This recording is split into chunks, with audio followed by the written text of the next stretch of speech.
Hello friends, welcome to my YouTube channel engineers garden. तो आज के इस वीडियो में हम बात करने वाले हैं इस प्लांट के बारे में जिसका नाम है रवीनिया पाम।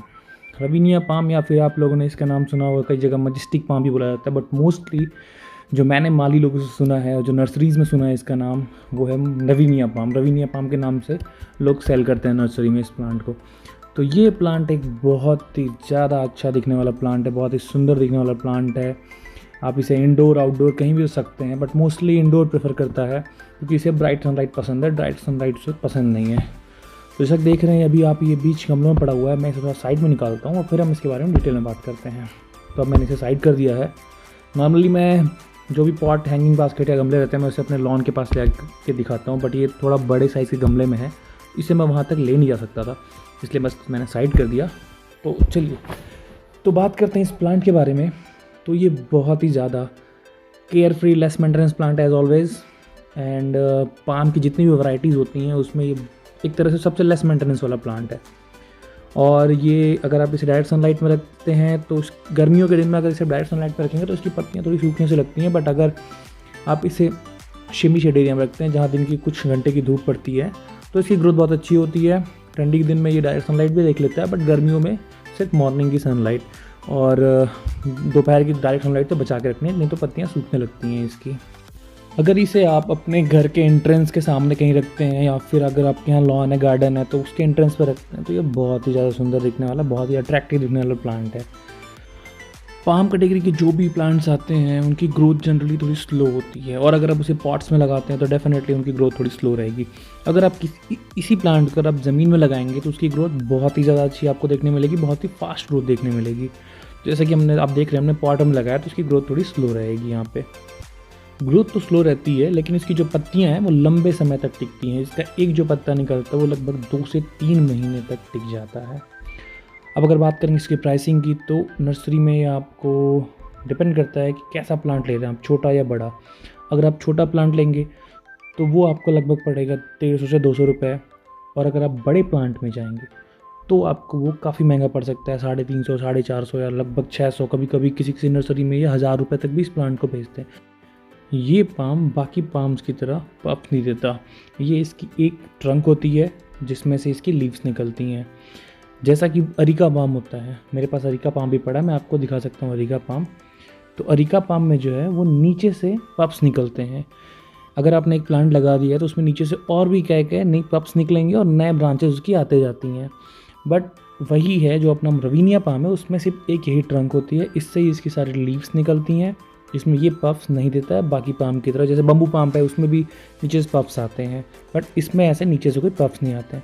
इसकी जो नई पत्तियाँ हैं ये शुरू में ऐसे पतली लंबी सी स्टिक की तरह बनती हैं, नुकीली, और फिर लगभग 15 से 20 दिन या महीने भर में, डिपेंड करता है कभी कभी मौसम के ऊपर, ये धीरे धीरे इसकी एक पत्तियाँ खुलना शुरू होती हैं और फिर ये फैल जाती हैं पूरी पत्तियाँ। बट स्टार्टिंग में इनिशियली ये ऐसे पतली लंबी सी स्टिक नुकीली बन के आती है, और जब खुल के ऐसे फैल जाती है तो काफ़ी अच्छा दिखता है ये।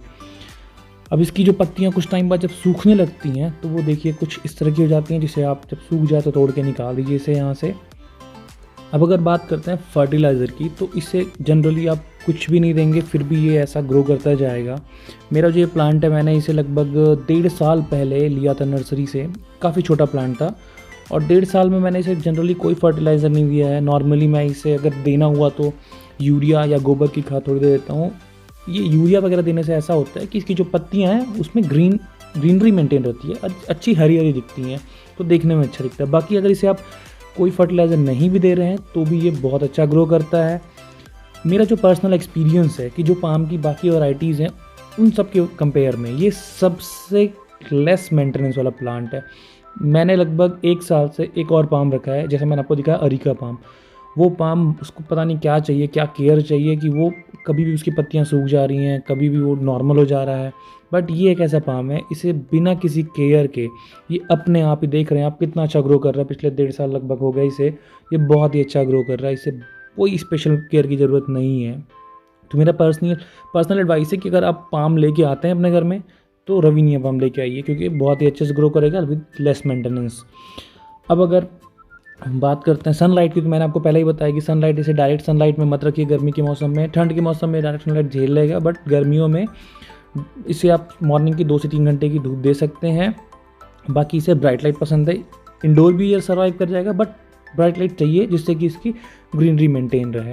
डायरेक्ट सनलाइट में इसकी पत्तियां, याद रखिए, पत्तियों की जो टिप है वो सूखने लगती है। जैसे आप देख रहे हैं कि जो राइट साइड में है ये पत्ती थोड़ी सूखने से, इसकी पत्तियां थोड़ी सूख रही, बट ये काफ़ी पुरानी भी हो गई है। अगर इसी पौधे को आप ज़मीन पे लगाते हैं तो ग्रोथ अच्छी होगी, मैंने पहले ही बताया। और जो इसकी ट्रंक है वो ट्रंक थोड़ी और मोटी हो जाती है, और जो फिर खजूर के पेड़ पौधे जैसे आपने देखा होगा कि पत्तियाँ थोड़ी ऊपर से स्टार्ट होती हैं, तो इसकी भी पत्तियाँ फिर और ऊपर से स्टार्ट होती हैं। तो ज़मीन की बात है, हमें ज़मीन पे लगाना नहीं है, हमें तो घर पे लगाना है, तो घर के लिए गमले में लगाइए, बहुत ही बेस्ट है ये। अब अगर बात करते हैं कि आपको नर्सरी से ये प्लांट लेके आना है तो बड़ा लाएं या छोटा है, तो मेरा पर्सनल एडवाइस रहेगा कि आप छोटा ही प्लांट लेके आएँ। छोटा प्लांट लाएं, केयर करें और उसे अपने घर पे बड़ा करें, क्योंकि अगर आप बड़ा प्लांट लाते हैं तो उसका क्या होता है, वहाँ पर जिस एटमॉस्फेयर में रहता है और आपके घर पे वो जिस एटमॉस्फेयर में रहेगा वहाँ एटमॉस्फेयर चेंज होता है, तो प्लांट कभी कभी मर जाते हैं, उनका सर्वाइव करना मुश्किल हो जाता है।